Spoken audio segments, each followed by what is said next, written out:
What's good, everybody, man? This is your guy Manny, and this is the Talking Sports with Manny YouTube channel. So today we're gonna talk waiver wire um, show for week one. I'm gonna be able to let you guys know what players you guys can grab that could potentially help you win your week. So I want you guys to pay attention. We're gonna have fun with this. Anybody who comes on live and has questions, they're more than welcome to ask their questions, and I'll get to their questions. But before we get to that, let's go ahead and look at some reviews from week one. We're going to go through each position, and then from there, I'm going to kind of make some suggestions of certain players to pick, and then any other player that I don't get to, we're going to go ahead and get to that. And then if we got some time, we're going to talk about specific NFL games and how things panned out. So it's going to be a fun show. I've been looking forward to this one. This show is supposed to be tonight, but because I had a little bit of time this afternoon, I said, let me go ahead and knock it out now instead of later. So we're going to look at the quarterbacks, the quarterback finishes for week one. So we have Patrick Mahomes, who finished as the QB1. He had a great game. He had 5 touchdowns. So Patrick Mahomes, QB1. Josh Allen, QB2. Carson Wentz finished at QB3. Carson Wentz is a quarterback that's going to be available in your waiver wires. You might want to go ahead and pick him up. They're playing the Detroit Lions in week 2. And I believe that that's going to be a shootout. It's going to be a game to where I believe that Carson Wentz is going to be able to eat versus the Lions. You saw what Jalen Hurts was able to do versus the Lions. Granted, it was more so Jalen Hurts running the ball, but the Lions defense they gave up a lot of points, over 30+ points. So that's a potential shootout between Washington and the Lions. So Carson Wentz finishing at the QB3, Jalen Hurts at the QB4. Justin Herbert at 5, Joe Burrow at 6, Jameis Winston at 7, Lamar Jackson at 8, Kyler Murray at 9, Marcus Mariota at 10. Wow, I'm shocked. Ryan Tannehill at 11 and Kirk Cousins at 12. So these are your QB1s for week 2. And then as we dig further for the next set of 12, you have Baker Mayfield, Russell Wilson, who didn't really have a good game, but for some odd reason, he ended up QB14. Geno Smith, Daniel Jones at 16, Derek Carr at 17, Jared Goff at 18, Matt Ryan at 19, Davis Mills at 20, Joe Flacco at 21, Tua at 22. It almost felt like Tua had a bigger game than what his QB finish is saying. But, there's difference between a real NFL game and a fantasy game. So in the fantasy game, he didn't really do what I thought he did. Justin Fields at 23 and Trevor Lawrence at 24, and that wraps up your QB1s and your QB2s for week 1. So out of this group, definitely Carson Wentz is a guy that I'm targeting if he's available. I'm even considering dropping a Matthew Stafford or even a Tom Brady in one quarterback leagues because I love the matchup that Carson Wentz has this week, and it's going to be very, very juicy. So I am looking forward to that. Give me 1 second.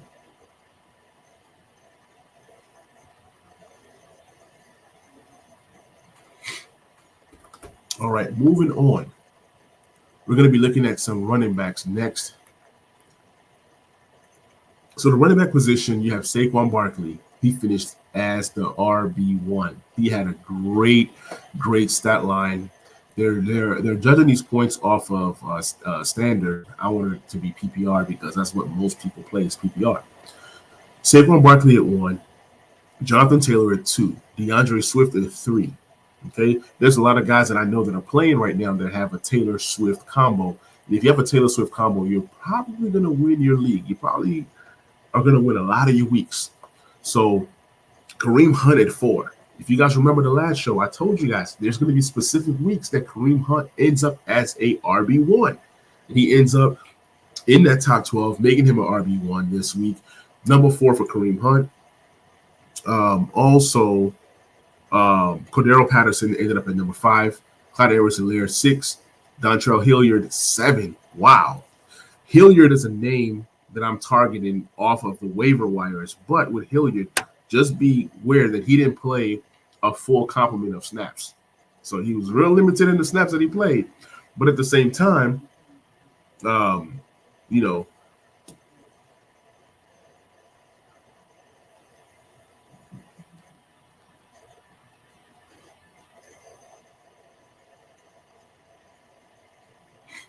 Yep. So Dontrell Hilliard, sorry about that, guys. The text came in. Dontrell Hilliard finished at 7. Joe Mixon finished at 8. AJ Dillon at 9. Antonio Gibson at 10. Shout out to Antonio Gibson. With all the adversity around him, he led his team in receptions. He had a great game. I believe he had, let me see if it lets me pull up stats here.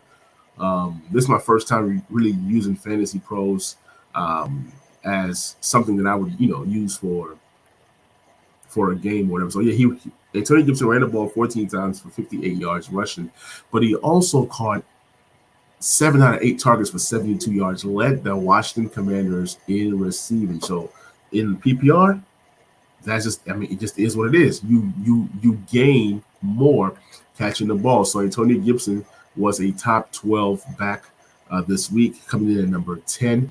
James Robinson at number 11 had 2 touchdowns, 1 through the air, 1 on the ground. Javonte Williams had a game.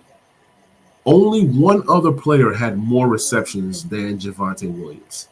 Javonte Williams had 11 receptions last night, caught 11 out of 12 targets for 65 yards. He did have a fumble, or he would have had 20-something points. But yeah, Javonte Williams, man, this could be the new Javonte Williams. This could be the way that they're used in Denver. I know that Melvin Gordon had 12 carries to Javonte's 7, but Javonte Williams looked really, really good. I really, really love his upside this year. So, yeah, I drafted a lot of Javonte Williams in the second and third rounds of my redraft leagues. Miles Sanders came in at number 13, Michael Carter at 14, James Conner at 15, Jamal Williams at 16, Fournette at 17, tied with Christian McCaffrey, 18, Nick Chubb, 19, Dalvin Cook, 20, Darrell Henderson, at 21, Pacheco at 22 in those garbage yards, those garbage points. Rex Burkhead at 23, Naheem Hines at 24. What jumps out to me as well is Pacheco is a guy that you don't have to put in a waiver claim for him. Just grab him if he's available for free in the morning. Darrell Henderson, I like him a lot. I think he's going to be really, really good this year. And not only that, he's the number 1 running back in LA right now. So Cam Akers didn't play much. Darrell Henderson played a lot. So, it's just crazy how the fantasy world goes, where you think Akers is going to be the guy, and then it ends up being somebody else. So, out of this group, Dontrell Hilliard, Cordell Patterson is already rostered pretty much everywhere. But Dontrell Hilliard, he didn't have a ton of snaps. So don't take this game and say, oh, he's going to be giving you 20-plus points a game. What I am going to say about Dontrell Hilliard is that he's going to give you receptions. And if you can bank on, let's say, him getting 4 to 6 targets a game, then you can guarantee him getting 3 to 5 catches a game. And if he's catching the ball, regardless of what his rushing work looks like, that's solid numbers. You know what I'm saying? So, and then if he scores, it's a bonus. Then you're talking about 20-plus points. But Dontrell Hilliard is that pass-catching back for the Titans. You're going to see him start to get more carries as they want to preserve Derrick Henry moving forward. So, yeah, Dontrell Hilliard is definitely worth a waiver claim this week. I'm going to get into the guys that I feel are top priority waiver claims, but I just want to kind of just notate that Dontrell Hilliard, if he's available, put in a claim. I believe that he can help your team. Michael Carter, if you're playing redraft and if he's out there, definitely somebody to keep an eye on, because as the season goes on, right now it's a split between Breece Hall and Michael Carter, and Michael Carter is getting more love than Breece Hall right now. Jamal Williams is always good, and then he got goal line work. So if you're getting goal line work, he's playing in Washington. It's a potential to where he's going to be scoring versus Washington. So definitely look at Jamal Williams as a backup running back, just in case Swift goes down. Then you have a premier, one of the premier handcuffs out there. Some of these guys like Christian McCaffrey, Nick Chubb, Dalvin Cook, these guys didn't play too well. They didn't do good, but they're going to bounce back. They're going to bounce back. You have Rex Burkhead, who I like a lot. If he's available, go grab him. I told you guys to grab him ahead of this week. But if he's available out there, you want to grab him. Hey, Viscount, man, what's good? What's good? A little late to the show. Hey, man, you are right on time. You are right on time, since I put in a claim for Carter already. Good stuff. Good stuff. Good stuff, man. So, Yeah, Carter. Yeah, definitely a very good pickup. I'm surprised that he's available in some leagues, but yeah, he's very, very good. Naheem Hines, he's another one. Like with all these backs that can catch the ball in PPR, they have standalone value. Caleb Gainwell was able to get into the end zone. That's another guy. You see all the top guys fell this week. Eckler finished RB 27. Najee Harris RB 29. Aaron Jones RB 30. So a lot of these guys fell. Brees Hall finished RB 33. I expect him to do a lot better next week versus a much easier matchup. Travis Etienne disappointed coming in as RB 37. Josh Jacobs. So a lot of the big guys. Derrick Henry RB 39. So when things start to balance out, you're going to see some of these other guys like Pacheco and Rex Burkhead and even Khalil Herbert, who, if he's available, you want to go ahead and grab him. He's going to be a thing. I mean, he's going to be a guy that's going to challenge David Montgomery a lot this year. So Khalil Herbert, he's becoming a thing. It's pretty much a split backfield there in Chicago. So definitely go put in a claim for Khalil Herbert if he's available in your league. We move on to wide receivers. You got Justin Jefferson, wide receiver 1. Justin Jefferson is going to put together an insane season this year. The kind of season that he's going to put together, I can't even put it into words. Like the same coordinator that had Cooper Kupp being schemed open so much had Jefferson being schemed open so much. And that's what Jefferson said. Jefferson said last year he would look at Cooper Kupp and say, how is Cooper Kupp always open? Now he's asking himself, how am I always open? Hey, Kevin O'Connell, shout out to you. Whatever you're running, it's working. It's working. And then you have top-notch receivers to do that with. Just how many RBs do you keep compared to wide receivers? Me, honestly, my entire bench is usually all running backs. So I'll keep maybe 3 or 4 wide receivers, and then the rest of my team is all running backs. I roster typically 1 tight end because I want my tight end to be elite. So if I have a Mark Andrews or a Travis Kelce, I keep 1 tight end. If I have an elite quarterback like, let's say, who's elite this year? Patrick Mahomes or Josh Allen, then I keep 1 quarterback. So my goal is to have an elite quarterback, elite tight end. Then the rest of my roster is all handcuffs. Like, for example, I drafted James Robinson late. He ended up having 2 touchdowns, 19 points, and he's on my bench. Devin Singletary, he's on my bench. When I get rid of, I have Tom Brady and Stafford right now. Because of the uncertainty with both guys and their teams, I'm keeping both guys right now. When I eventually find the guy that I like, I'm going to drop the other. Just because I'd rather have another running back on my roster than have 2 quarterbacks, especially when a guy like Carson Wentz is out there and he's available, right? So I usually don't roster 2 quarterbacks unless, like I said, it's somebody elite or somebody that I trust. Let me see. So Justin Jefferson finished the wide receiver 1. Cooper Kupp, wide receiver 2. As great of a game as Cooper Kupp had, Justin Jefferson said, hold my beer, okay? Devontae Adams had another great, these wide receivers were going off. Devontae Adams, wide receiver 3, Jamar Chase, another great game. Wide receiver 4. As great as Michael Pittman played, he only finished wide receiver 5. Diggs, 6. A.J. Brown, another magnificent game. Wide receiver 7. Michael Thomas is back, had 2 touchdowns. I don't expect him to have 2 touchdowns every single week, but Michael Thomas had ended up wide receiver 8. Devin Duvernay, that's a name. Duvernay is going to be he's going to be something. He's going to be something. And with the Ravens not really going after another another wide receiver, all that told me is that, hey, this guy could be something. And he had a great, great game. Let me dive into what he did just a little bit. The Baltimore Ravens played the Jets. Of course, the Jets are a lowly team. It was exciting to see Lamar Jackson air the ball all over the field. He hit Bateman with a bomb. It's not pulling up this game log. But anyways, he caught all 4 of his targets for 54 yards, and he had 2 touchdowns. So there it is. He had 4 targets, 54 yards, and 2 touchdowns. Obviously, he's the number 2 wide receiver in this offense. He's going to get more targets. So just look for Duvernay and Bateman. So if Bateman ever goes down, then Duvernay ends up, with insane potential. So this is the time to grab Duvernay. A lot of guys are not going to be higher Duvernay right now, but if he's available and if you have roster space, Duvernay is a name that I'm targeting. Then you have Robbie Anderson, who had a good game. I don't trust Robbie Anderson, but hey, if he's available, if I have space, I'll definitely scoop him and, stash him.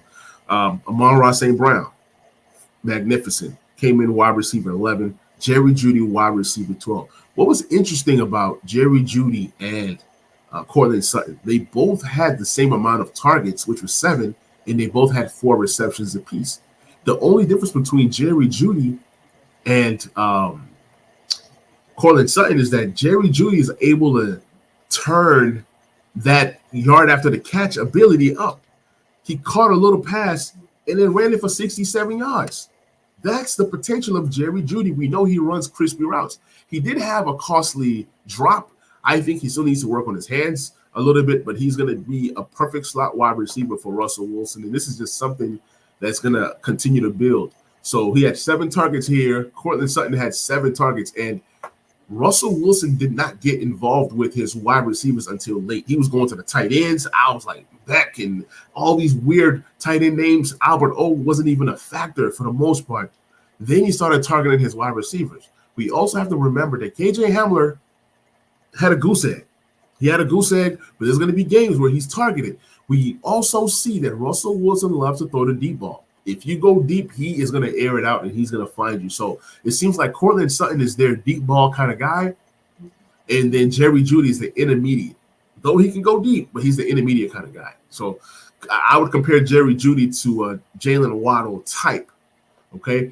But hey, Jerry Jeudy is a thing. For those of us who drafted him and believed in his potential, you're going to reap those benefits, especially those who got Jerry Jeudy in the mid-level of the draft. Curtis Samuel, man. Curtis Samuel is back. He had 19 points. He would have had 20 points if he didn't fumble. Also, this guy right here, he led Washington in targets. So can this continue?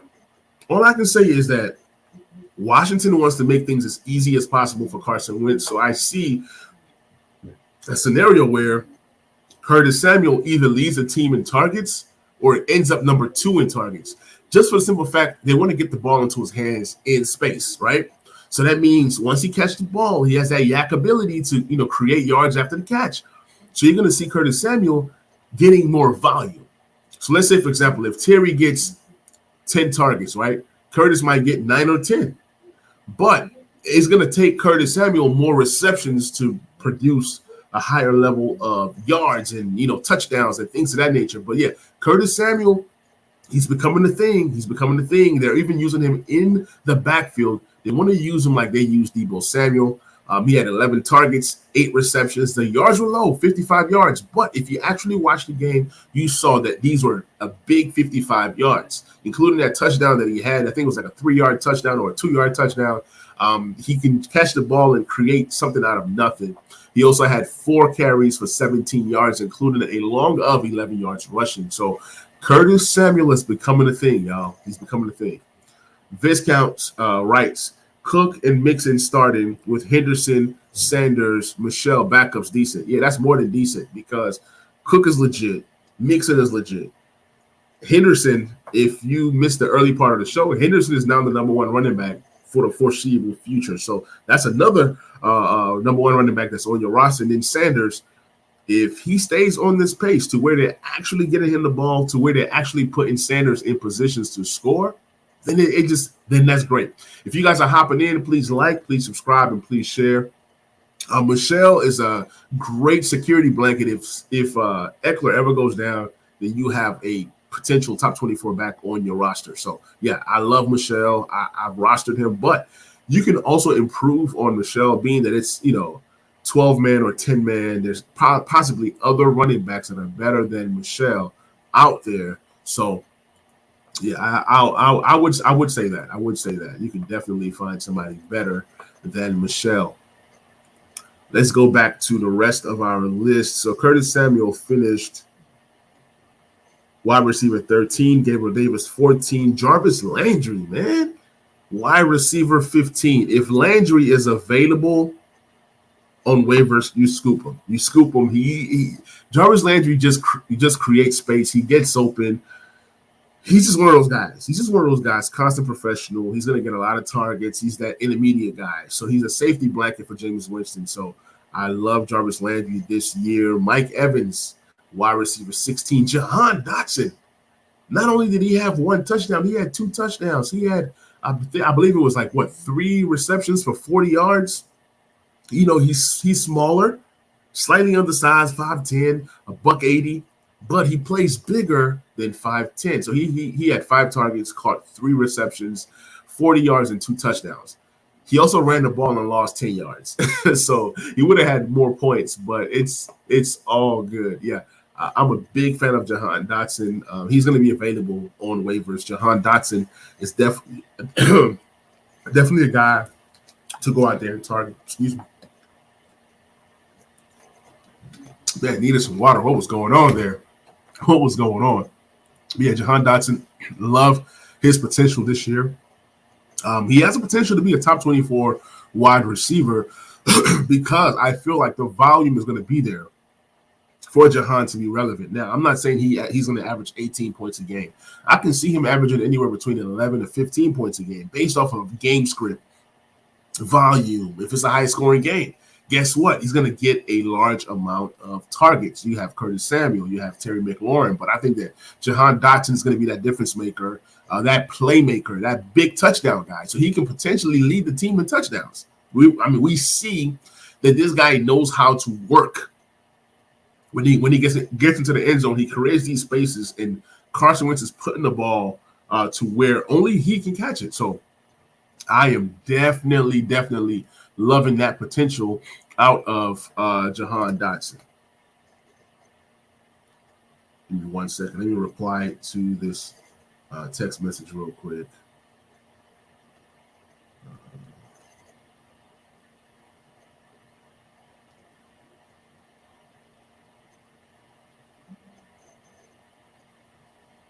All right, so where are we? Sorry, guys.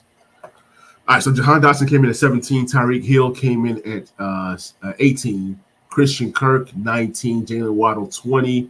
DeAndre Carter, 21. Brandon Cooks, DJ Chark, and Sterling Shepard. So these were your top 24 wide receivers. Possibly DJ Chark and Sterling Shepard falls out of that. But at the same time, these are some solid names. DeAndre Carter, we all know that Keenan Allen is hurt, right? So DeAndre Carter is a guy that you might want to look at.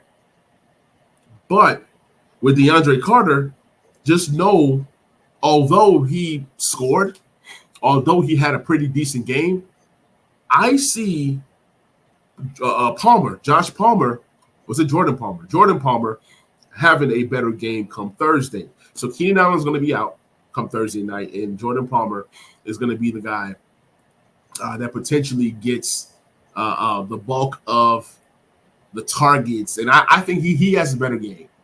Everybody's talking about Mike Williams. I get it, but I also think that either the tight ends or either the number 2 or number 3 wide receiver steps up big. Viscount writes, been picking up Julio. Worth it? Absolutely. Julio is definitely worth it, especially with Chris Godwin being out. Julio is definitely a guy to go and scoop. I believe that for right now he's healthy, right? And when he's healthy, you know what he's going to get. And if you look at the target share, how Tom Brady was able to spread the ball, Julio did pretty good. He did pretty good. He caught some passes. And if Tom Brady peppers you with targets, the sky's the limit. So yeah, Julio is definitely worth it. Mike Williams is there. Mike Evans is there. Russell Gage is there. But Julio is more talented than Russell Gage. So people say, oh, Julio's a number 3. Whether he's a number 3, whether he's a number 2, he is a weapon, especially when he's healthy. So these were your wide receiver 1s and your wide receiver 2s. We move on to tight ends. Tight ends was very, very weird this week. Yeah, Travis Kelce, who I was drafted in the second round, and you're going to see why I've drafted Travis Kelce in the second round in so many leagues. I think that Travis Kelce has the potential to average 20 points this year. All right, we got Anonymous Taylor in the building, a channel member. Shout out to Anonymous Taylor. He says, don't trust Julio. I feel you, but I also feel that Julio, when he's healthy, has the potential to do some damage. I love his potential this year. If you guys want to become a channel member, definitely feel free to do that. Let me see. All right. So Travis Kelce, he's going to have a great year this year. He's going to get targets. He's going to get touchdowns. He's going to lead the Chiefs in every single statistical category when it comes to receiving. He's going to end up with the most catches, the most yards, the most touchdowns, yards per catch, you name it, it's Travis Kelce. He's the number one wide receiver in Kansas City. Now, O.J. Howard catching 2 touchdowns, that was weird, okay? He ended up as a tight end too. Taysom Hill ran a long touchdown, okay? Taysom Hill is still going to be used as a gadget player. So that's one thing I do love about Taysom Hill. He's going to be that gadget guy. Anonymous Taylor does not like Julio Jones at all. It's all good, man. It's all good. Also, Gerald Everett ended up number 4, okay?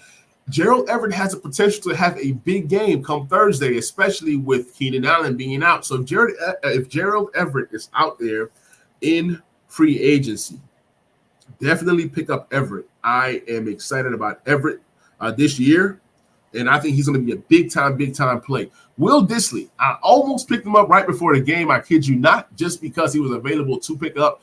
Now, I don't know how much of a factor Will Dissly is going to be moving forward, but he ended up as a whopping tight end 5. Dalton Schultz, a guy that I believe in, ended up number 6. Pat Frymuth ended up 7. Colby Parkinson, man, ended up number 8. So how is it that Geno Smith was able to create 2 tight end 1s, 2 top 8 tight ends in fantasy this week? I mean, football is a funny thing. I'm not going to go through the whole entire list of tight ends. I'm going to stop at 12 just because it was just so bad for tight ends. Darren Waller ended up as tight end 9, Ertz at 10, Conklin at 11, and then Mark Andrews at 12. So that's how it panned out. If you drafted Mark Andrews and Kelce, you can boast and say, hey, I drafted a TE1 after week 1. Anonymous Taylor says, sell Geno now. Absolutely. You sell Geno now and you get what you can.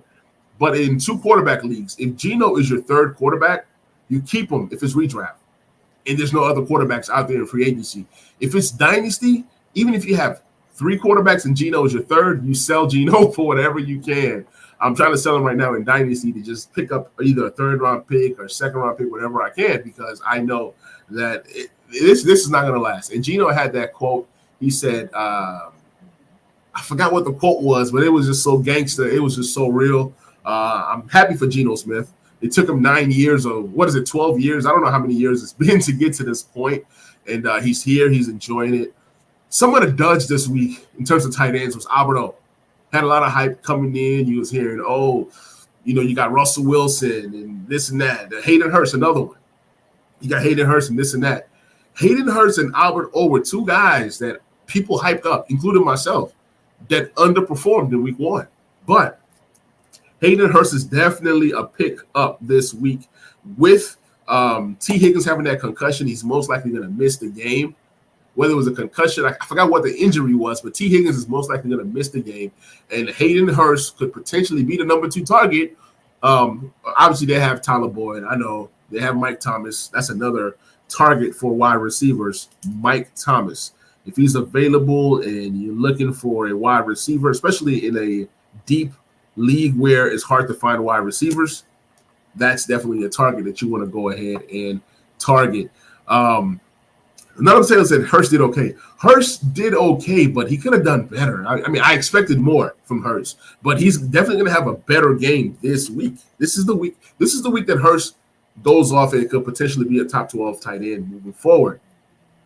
It says Mr. Grabby. Anonymous Taylor says guy had 1 good year. People have to temper their expectations. Absolutely. That's the thing with fantasy football. Do you remember Cordero Patterson? Everybody said, oh, he had 1 good year, and it took him this long to get to this point. Cordero Patterson was a top 12 back this week, and he did it running the ball. He had 120 yards rushing. So a lot of times when people start to become something, you don't know what they actually end up becoming. You know what I'm saying? So let's recap. We talked about Carson Wentz in terms of the quarterbacks that are out there and that are available, to grab in the waiver wire. I think that Carson Wentz stands out. Let me see who plays who in week 2. Yeah, Fantasy Pros is tripping. It's not letting me do what I want to do, but it's all good. It's all good. But yeah, Carson Wentz is definitely a good play this week. A lot of you guys have lost Dak Prescott. And if you're playing in 2 quarterback leagues, Cooper Rush is a name. But I also think that Cooper Rush is terrible. But if I'm in a quarterback league, if I'm in a 2 quarterback league where I need a quarterback, and if I have $100 in fab, I'm going to use 20 to 25% of my fab to get a Cooper Rush, even if I don't need him. You know why? Somebody else is going to need him. So I'm willing to pay $20 or $25 to get a Cooper Rush. Now, there's a league where the guy that has Dak Prescott, I can't stand that guy, and I'm possibly willing to spend $69 of my fab just to get Cooper Rush, but I'm probably not going to do it. But when you don't need a player, and if they're available, definitely pick up that player, because if that player ends up becoming something, like last year, I picked up Cordero Patterson and I picked up Eli Mitchell. Those 2 guys alone helped me win my league. They helped me win $900. So being active on the waiver wire weekly can definitely help you win your league. If you don't want to use your waiver, you can save it and then try again next week or try again in week 3. You can always grab players for free in the morning when they become free agents. And that's something that people fail to realize. Just because you didn't put in a claim does not mean that you can't get players. This week, the waiver wire list is going to be juicy. It's going to be juicy. And like I said, in 2 quarterback leagues, Cooper Rush is a name. I'm going to give you guys another name. Brian Hoyer. Brian Hoyer is the backup quarterback in New England to Mac Jones. Mac Jones is injured. We don't know if Mac Jones is going to be able to go on Sunday. I can guarantee you guys right now, a lot of people are not going to put in a claim for Brian Hoyer in 2 quarterback leagues. If you have space, grab Brian Hoyer, keep him on your roster, and then see what happens. Maybe the guy that has Mac Jones comes Saturday night, figures out, oh, snaps, Mac Jones is not going to play. And they offer you a 3rd-round pick in 23 for a 1 or 2 week rental, you do it, especially in Dynasty. So definitely pick up these players for free. Pick up these guys because you can always trade them, and then these assets can become players like Brian Robinson Jr. at 301 in a Dynasty draft. So you never know what your waiver wire picks can help you do. Like I said, picking Eli Mitchell and Cordero Patterson, when people said, oh, it's a fluke or it's whatever, people are going to discourage you and say, oh, this guy's trash. They're going to say Julio is trash or this guy's trash or whatever. And you pick up these guys and these guys help you win your league, you're going to feel good and you'll be glad that you made that pickup come week 1, because week 1 is usually when you kind of pick these guys. You don't know if they're going to become a thing or not. And then they end up blowing up and then you're like, oh, snaps, I didn't know this guy was going to be like this. I didn't know this guy was going to be like that. So definitely pick up as many players as you can while you can. Remember earlier I made a mistake. I said Jordan Palmer. I meant Josh Palmer. He's a wide receiver for the Chargers. He's definitely going to be a guy that you want to target in your league. I think that he's going to be the receiver out of the 2, out of DeAndre Carter and Josh Palmer. I think that Josh Palmer is going to be the guy that gets more targets and potential to have a big game. I think I had him as a sleeper to break out this year, and with Keenan Allen being out, it's definitely a guy that you want to target. But in terms of quarterbacks, just pick your poison. There's going to be tons of guys out there that are available quarterback-wise. So most guys in a 1 quarterback league, most guys have 1 or 2 quarterbacks, right? If you don't have quarterbacks in a 1 quarterback league, then what are you doing? I know a lot of you guys lost Dak Prescott, but there's definitely options out there. Carson Wentz is out there. There's tons and tons of other options out there and available to you. Always go with the quarterback that has rushing potential. That's also good. Viscount writes, Juju or MVS at the Chiefs. Give me Juju. I do not trust MVS. Anonymous Taylor would tell you, I have never liked that guy. I think the guy is a fluke. He's playing with the best quarterback in football right now, so maybe he can elevate his game just a little bit. But MVS will have those games. I just don't want to try to figure out which of those games, But Juju, he has a chance to be a slot wide receiver for this team. He's the number one wide receiver, and he is a number 2 target in that high octane offense. So yeah, definitely Juju over MVS. If you guys got questions, drop them in the comment. If you're hopping in right now, please like, please comment, and please share. Still plenty of football to talk about. We got 15 more minutes. I'm going to get into the recap of the show in just a few minutes. And then if you guys think of any other fantasy questions, let me know. If I think of any other waiver wire guys that I think you guys should go ahead and attack, then you go ahead and do it. For those of you guys that have the number 1 overall waiver wire pickup, the pickup is Jeff Wilson. Jeff Wilson steps in. Eli Mitchell is hurt, and he's going to be out for potentially 8 weeks. So Jeff Wilson being in a running offense, we've seen Jeff Wilson blow up in the past before. I think that Jeff Wilson has that potential to do damage this week. So definitely that's a guy that I will be, targeting for sure is Jeff Wilson. Let's look at some of his games last year, if it's able to show me game log from last year. So last year, he had games where he, did some damage, 110 yards rushing back in week 15 last year. Then he had another solid game, 45 yards rushing, few receptions here, few receptions there. Ended up with 17.9 points in week 15, 11.7 points in week 16. So he has that potential. Let's look at what he did in 2020. 2020, he kind of went off. He had a game in week 15 where he had 12 fantasy points. Then he had that big game where he rushed for 183 yards. Okay. He had 26.4 fantasy points, adding some receptions and yards to his total. Also, in week 17 versus Seattle, he had another big game where he ran for 76 yards, had a touchdown, added some receptions and yards to his total, ended up with 20 fantasy points. If you go up a little bit in week 7 of 2020, he had 30 fantasy points where he ran for 112 yards and 3 rushing touchdowns. Then you go up a little bit more in week 3 of 2020, he had 15 yards rushing, but then he had that, he had a touchdown running the ball and then had 3 receptions, 54 yards, and another touchdown. So he had 18.9 points. So this guy had 4 games of over 18.9 points in 2020. And then in 2021, obviously Eli Mitchell came and then kind of took some of his work or whatever. But just want to let you guys know that Jeff Wilson definitely has the potential to be a top 12 back weekly in fantasy football. So if he's available, that's my number 1 pick. I don't know what you guys are going to do with your number 1 pick. That's my number 1 pick. Anonymous Taylor says that MVS is a one-trick pony. I absolutely agree with you. What do you think of Kyle Phillips? I like Kyle Phillips a lot. He had a great game. He was targeted 6 times, caught 6 of his targets, and had 66 yards, 12 points. He must have fumbled because the total is saying like he had like around 10 points or whatever. But I like Kyle Phillips a lot. He's definitely one of those wide receivers that I'm targeting this week. But then you can possibly get him for free in the morning, so you don't have to put in a claim for Kyle Phillips currently. AJ Brown is Anonymous Taylor writes, is AJ Brown a top 5 fantasy wide receiver? I think so.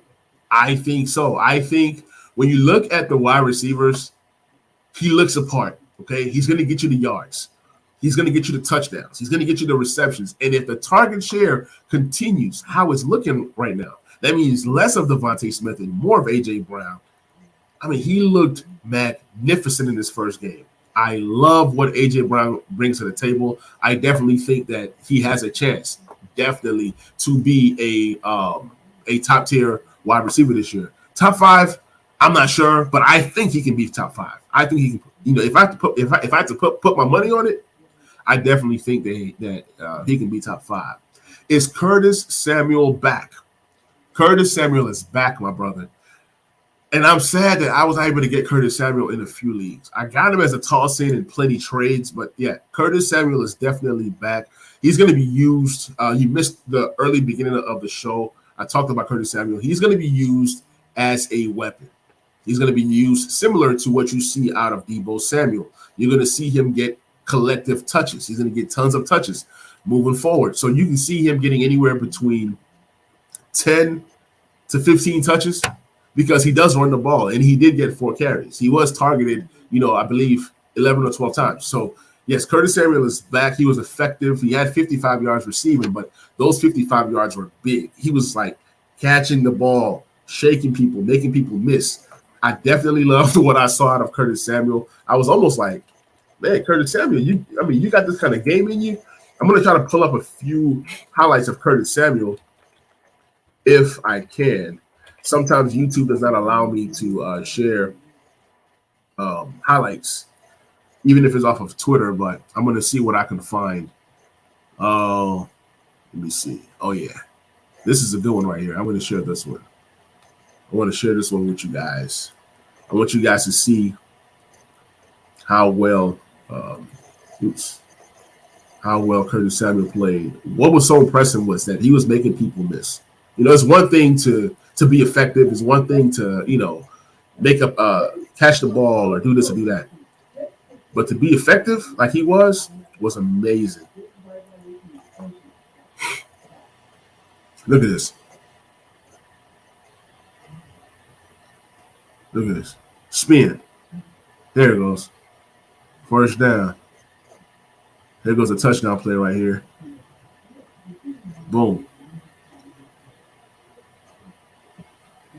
Look. Ooh. Did y'all see that?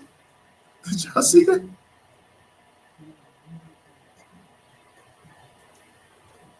So, as you can see in the tape says that Curtis Samuel is back. And I'm excited. I'm excited being a Commanders fan that Curtis Samuel is back. Definitely going to be potential top wide receiver this year. Maybe a top 24 wide receiver. I don't know. You got Jahan Dotson, you have Terry, you have Curtis Samuel. The potential is there. He's going to give you some big weeks, like as you saw. And if he's there getting some goal line carries, you don't know what happens with Gibson and Curtis Samuel playing the backup running back position right now, and J.D. McKissick. So I see him being involved a lot. So definitely loved what I saw out of Curtis Samuel. But yeah, let's go ahead and talk about these games. Let's start with the game last night. You had the Seattle Seahawks versus Denver. Russell Wilson finally goes back home, and he's thinking that he was going to have a great game versus his old team. But that was not the case. Russell Wilson, not only did he not look good, you don't pay this guy all this money, millions and millions of dollars to say, hey, we're going to kick the football from 64 yards. It just didn't make any sense. Anonymous Taylor says, does DC have its franchise QB now? I would say yes. DC has its franchise quarterback for the foreseeable future. When I say that, I mean, for right now, Carson Wentz is the guy.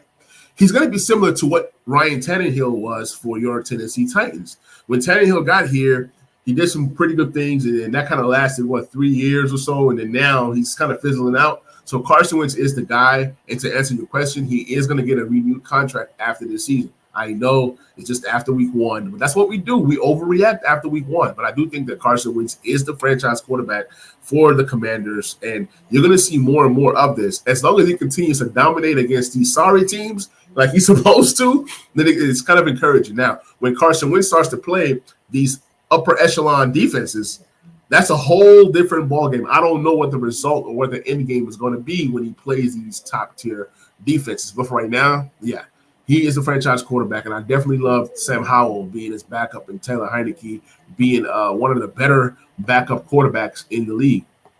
But yeah, back to this Seattle game. What was the coach doing? Denver fumbles 2 times inside the 5-yard line. Who does that? That was nuts. And for Geno Smith to go ahead and dominate and beat Russell Wilson, I saw people in the stands saying Geno over Russell Wilson. I mean, that's what you do. You got to hype up your guy. You know what I'm saying? You know, you're always going to choose your main over the X, right? So fans were kind of mad. Oh, Russell Wilson's back and whatever, how he left us, you know, he ditched us. The team responded and played well.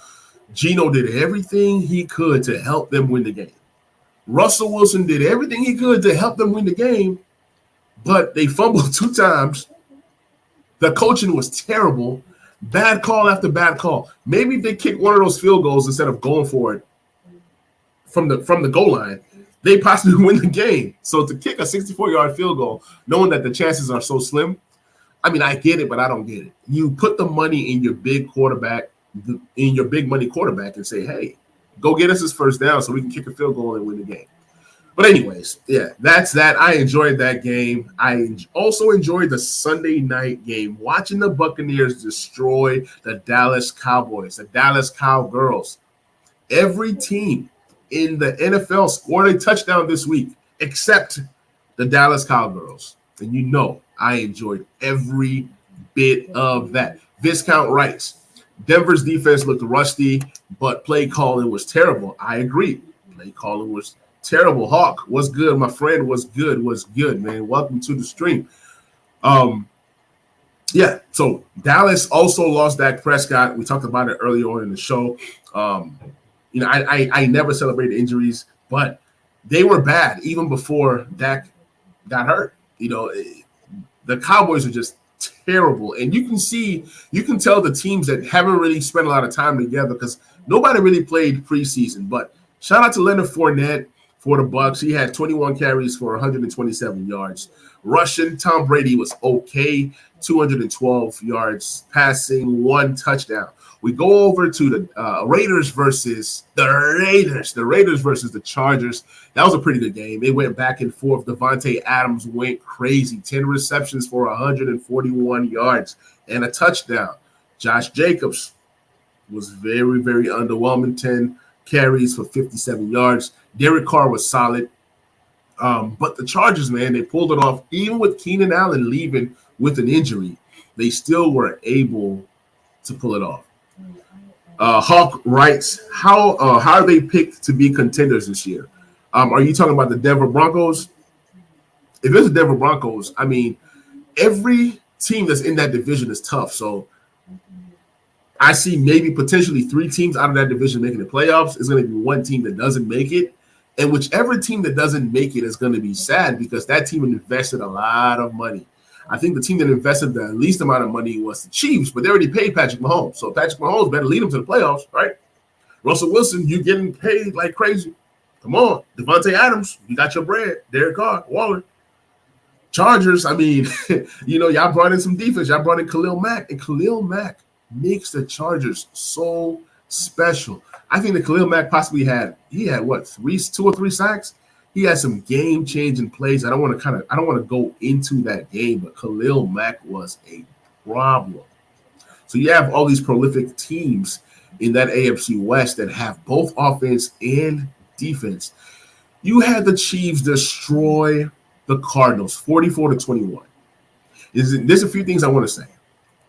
We talk about Josh Allen. Yeah, the Cowboys, yeah. I don't know why the Cowboys are contenders. I don't know. Like the NFC East is trash that anybody can really come out of that division and be the team. Chiefs and Chargers on Thursday. How do I see it playing out? I see the Chiefs winning this game.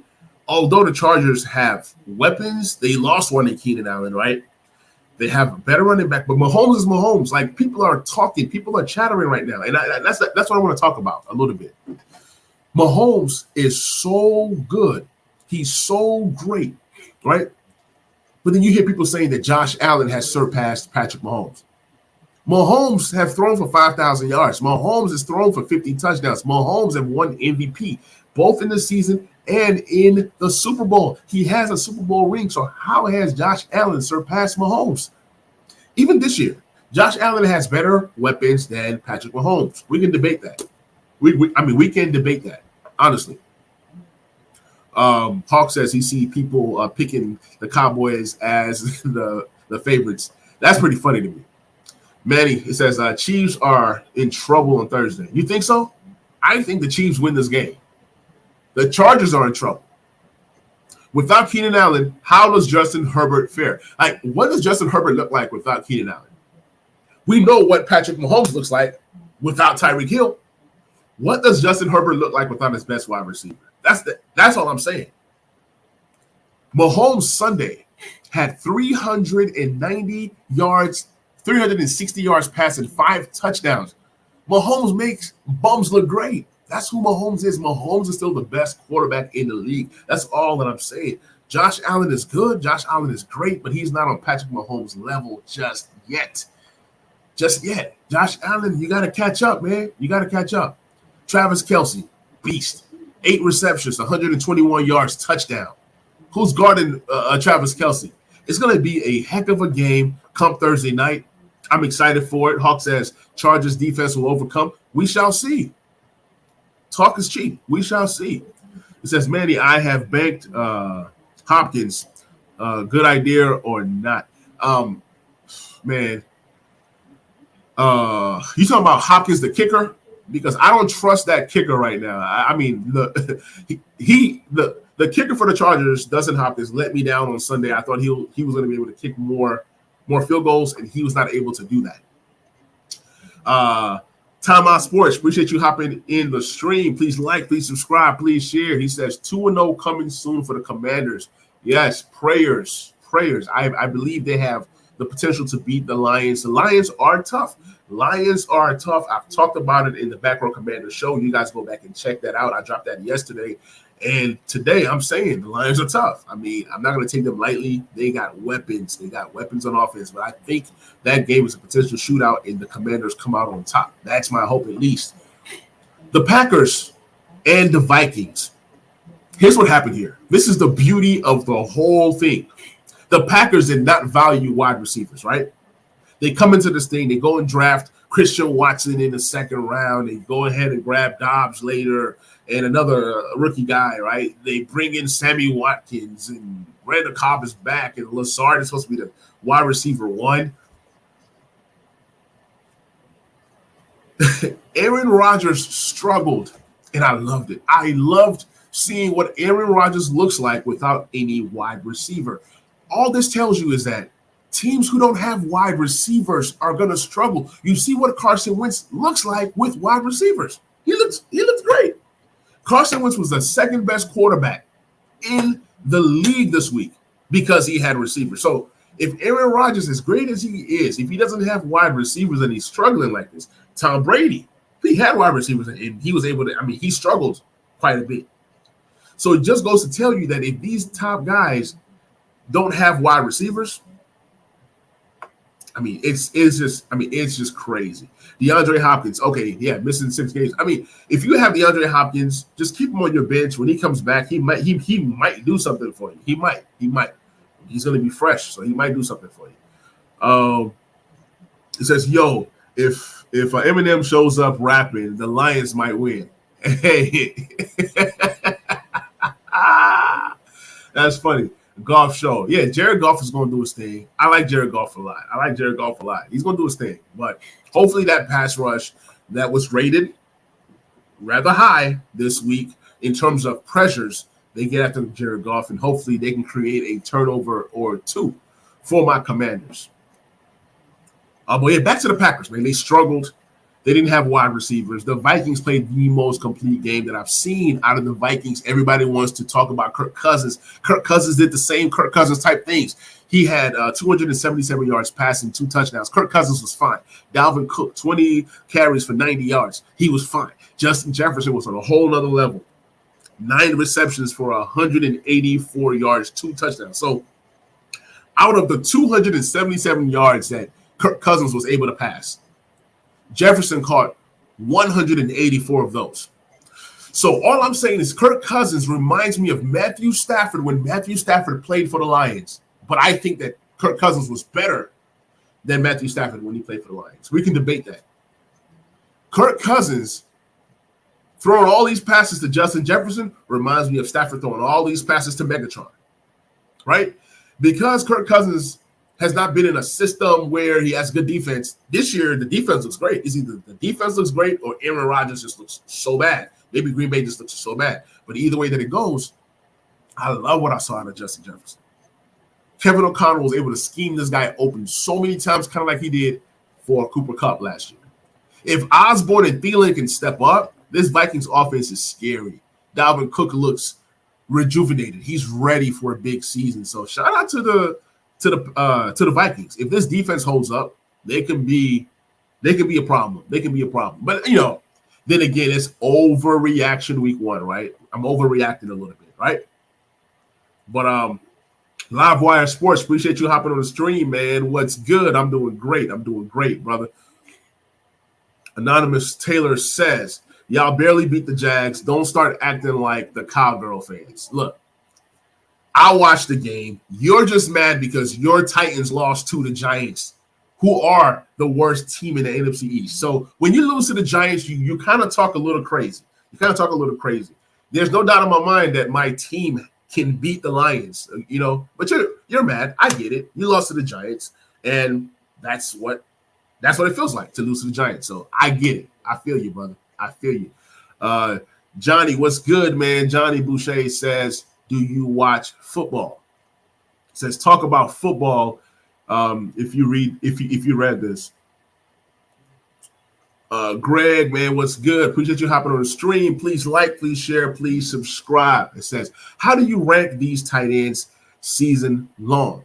Hunter Henry, Higbee, Logan Thomas, Robert Tonyan. Woo! These are a group of terrible tight ends to rank, but I'm gonna do my best. I would possibly say number 1, Hunter Henry, just because he's a touchdown magnet for Mac Jones. He's a safety blanket for Mac Jones. So I'm going to take Hunter Henry. I would take Logan Thomas, but you guys would say, hey, I'm being a homer. If Logan Thomas is healthy and with Wentz-loving tight ends through history, then you can say Logan Thomas. I would say Hunter Henry 1, Logan Thomas 2. I don't even trust Higbee, so Higbee last, and then Robert Tonyan 3, Higbee 4. That's how I'm going to rank this. Yeah. But then again, Robert Tonyan has that rapport with Aaron Rodgers, and with those trash wide receivers, Robert Tonyan could be number 2. But I still see Hunter Henry as number 1 just because he has that security blanket with Mac Jones, and he has that, just has that potential with him. Let me see. Do you watch football? They trolling. Got to be trolling. Since I got the Houston Oilers winning this week. Says in that order. Okay. Viscount says Saquon Barkley looked back to be the best. I mean, Saquon Barkley looked great. He destroyed the Titans. I was not expecting that out of Saquon Barkley at all. And for me, I was out. I was out on Saquon Barkley this year. So far, so good. The thing is, with the talent with Saquon Barkley and CMC, the talent has always been there. It's the injury for me. I just can't deal with the injury. That's why I've gone guys like Javonte Williams, Najee Harris, some of the younger guys. Says Henry. Hey, Johnny, man, my team is the Washington Commanders, man. That's my squad. Man. Burgundy and gold until the blood turns cold, man. I just love them, man. I love them. I've been a fan for over 20 years, and I'm just stuck with them. I can't see myself in any other color. You got people who jump ship when their team is trash. My squad been trash. they have been trash, but I love my Commanders, says L Team. What's your team, Johnny? I see a pumpkin picture, so I don't know. I don't know what states or countries rock with pumpkins, but I don't know. You look like a Browns fan. Browns fan? Yeah, Commanders all day, man. Viscount, you know what it is. Man. Haters gonna hate, but it's all good. So I got 8 more minutes in this stream, 7 more minutes in this stream. Let's get through a few more games. Yeah, Titans lost a very close game to the Giants. Sterling Shepard got off. Barkley went off. Tannehill had a decent game, but Titans fans, they hate Tannehill. They're trying to hate Tannehill. I loved seeing Matt Ryan struggle. Everybody told me that Carson Wentz was the problem, and he struggled. It says, been a Pats fan even after Brady left. I respect that. I'm a Pats fan. over Brady. I love it. I love it. Hey, there's nothing like there's. I love loyalty in sports. I love loyalty when it comes to sports. You got to rock with your team, man. You got to rock with your team. So yeah, Matt Ryan losing to tying with the Texans. There was a point in time when the game was 20-3. 20-3 Texans, and then Matt Ryan brought him back. Pittman had a great game, 9 receptions, 121 yards, 1 touchdown. Jonathan Taylor did Jonathan Taylor things, 31 carries for 161 yards and a touchdown. Matt Ryan threw the ball 50 times? No wonder they came back. He threw the ball 50 times. He had 1 touchdown. Everybody said Carson Wentz was the problem. Nah, maybe the coach is the problem, right? Because now you've switched and got another quarterback, whether it was Rivers or Wentz or Ryan, the same result, right? And everybody was picking the Colts as a Super Bowl favorite this year, as a contender, and this and that. It is what it is. It says haul to the, we're not doing that anymore. Man, hail to the Washington Commanders, man. We hail. Quit hating. HTTC, what you mean? It says so many players let me down last week. Amari Cooper, Robert Woods, Pitts, ETN. Man, it was so many. Stafford, Dak, Aaron Rodgers. Week 1 was ugly. If you won in fantasy, thank God. Week 1 was horrible. It says Indy has been playing the let's not win week 1 since 2014. I love it, man. It says, what's up with ETN? ETN, man, hey, he got less carries. He got receptions, but not like I thought he was. I think it's going to be a funny thing with ETN. They should just play him as a wide receiver because that's what he is. When he runs the ball, he runs great, but until they figure out how to use ETN, it's going to be kind of crazy. But I like ETN's potential in PPR. But ETN is getting no goal line carries, none whatsoever. All the goal line carries are going to James Robinson. If you faded James Robinson, I feel sorry for you. If you didn't draft him, I feel sorry for you. If you cut or even traded James Robinson in Dynasty, I feel sorry for you. Yes, Matt Ryan is trash. We all agree. 5 minutes left on the show. Since people thought the Colts were going to win the Super Bowl just because they had big names like Rivers, Wentz, Ryan, it's just stupid. Absolutely. They say they have a good defense, but the Texans moved the ball. They carved up that defense, right? Yes, their best linebacker didn't play. I get all that. But something hasn't happened. It says ETN hit his wide receiving props, then fumbles to go back under. Oh, man, that's tough. Man. Sports betting is so tough. It says now they don't have T.Y. Hilton. They don't have T.Y. Hilton. I think that he's still looking for a job. I think he probably ends up retiring, if not now, soon. The Browns beat the Panthers. That was another revenge game for Baker Mayfield. I thought they had it won, and then that young rookie kicker kicked that ball, won the game. The Browns were led by Nick Chubb with 22 carries for 144 yards.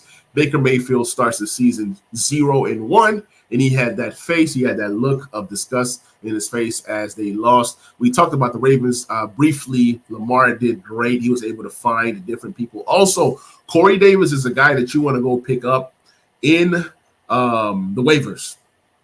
He was decent. Roby Anderson had a good game. We talked about him earlier. You might want to pick him up. But, yeah, Corey Davis had a good game, 6 receptions, 77 yards. Michael Carter, we talked about him earlier. Who ever thought that Joe Flacco was going to come in and say, the revenge game of Joe Flacco? They really try to paint this game up. No, Joe Flacco is still who he is, and he's trash, okay? Trash. I mean, he was bad. He was bad. You look at the Dolphins and the Patriots. Dolphins dominated, man. They destroyed the Patriots. It was crazy. Tua had a decent game, 270 yards passing, 1 touchdown. Tyreek Hill and Waddle both got off. Damian Harris was a letdown this week. He let a lot of people down. The Eagles win a high-scoring game versus the Lions, 38-35. A.J. Brown went bananas, 10 receptions, 155 yards. And Anonymous Taylor asked me, do you think that A.J. Brown can be a top 5 wide receiver this year in fantasy? And I agree. I think he can. DeAndre Swift, my guy, 15 carries, 141 yards rushing, 1 touchdown. This is DeAndre Swift season. He's back. He's back, man. Yeah, Quentin Nelson is good. I agree. Fudge, James Robinson. ETN has some bruises after that Defoe hit. Man, Defoe laid him out. Says Broncos have the dumbest coach in coach history. Yeah, they do have the dumbest coach. I agree. I agree with that take. Corey Davis. Yeah, Corey Davis is trash, but hey, if he's available and you got space, you might want to look into Corey Davis. I don't trust Tua. I don't either, but they dominated the Patriots. Got a few more of these to talk about. That Steelers and Bengals game was amazing. Amazing. Joe Burrow had a game, 338 yards passing, 2 touchdowns. They almost had it. Chase thought he had it, and then Steelers do what they do, won the game at the end. It was a bummer for them. Trey Lance. It's Trey Lance season. It's Trey Lance season. Trey Lance. Trey Lance was terrible. He was terrible. 164 yards passing, interception, had 13 carries for 54 yards. Yes, it was raining. Yes, everything was bad. So let's see what Trey Lance looks like in week 2 versus a lesser opponent in the Seahawks, right? But the Seahawks could go up 2-0. Look, they can't. The Bears win a game. They won this game 19-10, which was a shocker. Shout out to the Saints. Saints won this game versus the Falcons, the Surgeon Falcons, led by Marcus Mariota, Anonymous Taylor's favorite player. But shout out to Jarvis Landry, 7 receptions, 114 yards. My guy, Cordero Patterson had 22 carries, 120 yards, and 1 touchdown. I'm so mad that I did not start him in Anonymous Taylor's league. I'm so pissed about that. Jameis Winston, shout out, 269 yards passing, 2 touchdowns. Both touchdowns going to Michael Thomas. Michael Thomas comeback season? I don't know. Shout out to my Commanders. Carson Wentz, 313 yards passing, 4 touchdowns. James Robinson had a great game. Christian Kirk had a game as well, 6 receptions, 117 yards, which leads us back to the first game of the season. Bills, Rams. Josh Allen went off, 297 yards passing, 3 touchdowns, 1 rushing touchdown, 56 yards rushing. And Cooper Kupp was Cooper Kupp, 13 receptions, 128 yards, and 1 touchdown. So that's the NFL recap. Wanted to go ahead and do that. I think it's something unique that I can add to my shows. Viscount, appreciate you hopping on, man. I understand you in the UK. I understand it's midnight, man. Have a good one, man. Have a good one. I'm wrapping up the show anyways. Bengals literally had chances, and it's funny. I hate Pittsburgh. I feel you, man. I feel you. We have a Pittsburgh friend, and I don't care nothing about the Steelers, man. Trubisky was saved by that defense, absolutely. But then that defense loses TJ Watt. So what happens? What happens now? Johnny says, did you see the Steelers posted on their Instagram? And yeah. I saw that, man. It was crazy. It was crazy, man. I enjoyed NFL Week 1. It was fun. Anonymous Taylor says, Trey Lance was suspect. Can't throw. All right, Miss Barber. Said can't throw. Yeah, he can't throw. Says Rams were drunk. Too funny, man. But yeah, man, this is the show, man. Appreciate everybody who tuned in. I will catch you guys next week. This was the Waiver Wire Show. Go put in those waivers to help you and your team. Please like, please subscribe, please share. This is the Talking Sports with Manny podcast on the Talking Sports with Manny YouTube channel.